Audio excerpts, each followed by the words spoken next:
बिस्मिल्लाहिर्रहमानिर्रहीम। मुअज़्ज़ज़ सामईन और नाज़रीन, जज़ा टीवी में आपको खुशामदीद कहते हैं। उम्मीद है कि आप खैर आफियत से होंगे। नाज़रीन इकराम, आज जो मौजू हम आपकी खिदमत में पेश करने जा रहे हैं उसमें हम आपको बताएंगे कि बदकिस्मत लोगों से मेल मिलाप नहीं करना चाहिए। क्या वजह है कि हश्र के दिन कर्ज देने वाले के गुनाह कर्ज लेने वाले को दिए जाएंगे। नाज़रीन इकराम, इससे कबल के बात का आगाज किया जाए, आपसे गुजारिश है कि जज़ा टीवी को सब्सक्राइब करें, बेल आइकन को दबाएं और अपनी राय का इजहार करें ताकि हमें पता चले कि हम किस मकाम पर मौजूद हैं।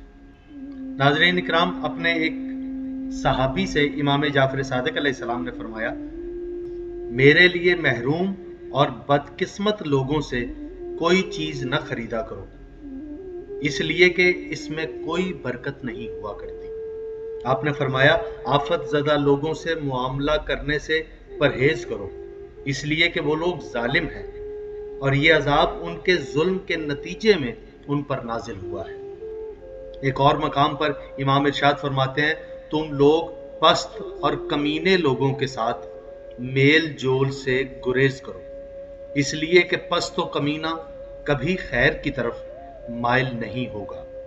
अमीरुल मोमिनीन अली अलैहिस्सलाम इरशाद फरमाते हैं कि क़यामत के दिन कर्ज लेने वाला वहशत की शिकायत करता हुआ आएगा और उसको कर्ज लेने वाले की नेकियों में से कुछ नेकियां दे दी जाएंगी, और अगर उसके पास कुछ नेकी न होगी तो कर्ज देने वाले के गुनाहों में से कुछ गुनाह कर्ज लेने वाले को दे दिए जाएंगे।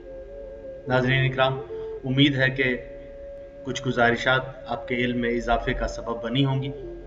जज़ा टीवी की वीडियो पसंद आए तो इसे शेयर ज़रूर कीजिएगा, क्योंकि ये सदका जारिया है। अपना बहुत ख्याल रखिएगा। खुदा हाफिज़।